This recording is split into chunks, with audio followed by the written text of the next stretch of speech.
Alright team, welcome to Calculus Daily episode 9. We're looking at 3 achieved questions today from 2013. So with this question, we're actually asked to find the argument of W. They actually tell you that W equals this. So your first step is, argument is you're looking for the angle. Alright, and the thing is W has to be in something, W has to be written in X plus IY format. Okay, so that's your first step. Now we can't do that here because we've actually been given a Z there, so it's almost like we've got to substitute Z into W to solve it. So we've got W equals 1 over Z plus I. This could be written as W equals 1 over 1 plus I plus I. Now if you want to convert this to X plus IY, you need to multiply this by the conjugate of the denominator. So you're going to get W equals 1 over 1 plus I multiplied by, I'm going to put a different color, so 1 minus I and 1 minus I. And of course I still have the plus I at the end. Okay, so keep going. I've got 1 minus I divided by, because they're a difference of two squares, I can put it as 1 minus I squared plus I. And this is going to end up being 1 minus I divided by 1 minus minus 1 plus I, or in another case it's going to be 1 minus I over 2 plus I. Now I can write this as 1 minus I over 2 and 2 here. This this I, I'm just going to rewrite it as 2I over 2 so that they're the same. Okay, and simplifying it, I should have 1 plus I, is that right? Over 2 and over 2. So half plus half I. Yeah.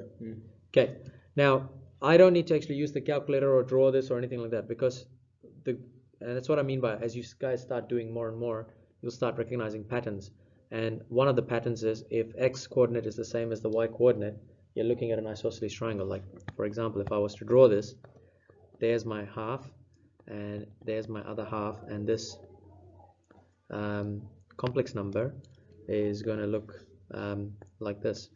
And because this is a half and this is a half, this is an isosceles triangle, and therefore this angle here is going to be 45 degrees. So I can put it as argument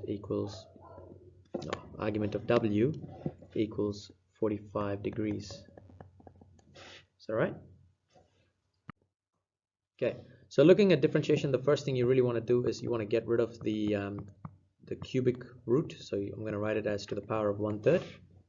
Okay, that should be x squared, not x cubed.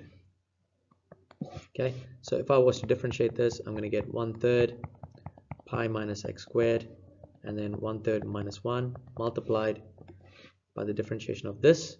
So differentiation of pi is just a number.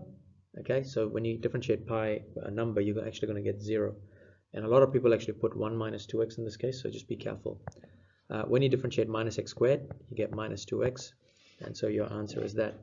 So you don't need to simplify it, but if you want to, you got negative 2x over 3 and pi minus x squared to the power of negative 2 over 3. Does that look right? What did you forget? The differentiation. The negative 2x you forgot. Where did this 3 come from? It's supposed to be 3. Yeah. Okay, but then Yeah, just make sure that 3 is outside the bracket, because if you put it inside the bracket, then that 3 gets affected by the power. So you can't just automatically put it. If this power here was 1, then you can actually move the 3 inside the bracket. But because it's not 1, you can't actually move it. Just leave it outside. Questions? Cool. Next one. This is your integration achieved question. A lot of people, when they see this question, they start thinking ln of x cubed straight away. All right, it's just a common mistake people do. When you see x cubed, anything at the denominator, your first step really is to separate the fraction, separate it into two fractions. So you got 2x over x cubed minus 1 over x cubed dx. All right, once you get that, then you start simplifying it. So obviously this will become x squared. That one, nothing really happens to it. So rearranging this, I have 2 over x squared minus 1 over x cubed dx. and I want to put it in that format where everything is in the numerator. This is what I'm looking at. Okay. Again, when some people they see this here 1 over x cubed and then they convert it into ln of x cubed, just be careful that you can only do ln of x if it's 1 over x. All right, so from here I have 2x to the power of negative 2 plus 1 divided by negative 2 plus 1 plus, oh, it's not plus, it's minus x to the power of negative 3 plus 1 divided by negative 3 plus 1. And what else do I need? Plus c. Thank you very much. Okay, so my final answer then is going to be negative 2 x to the power of negative 1. I've got negative 2 at the bottom, so that's going to be plus x to the power of negative 2 over 2 and plus c, of course. Cool. But I mean, if you really want to leave your answer here, just make sure you just put like little brackets around that powers and you're good to go. Okay, questions? Cool, that's it for this one, guys. Oh, we got more people. Thanks.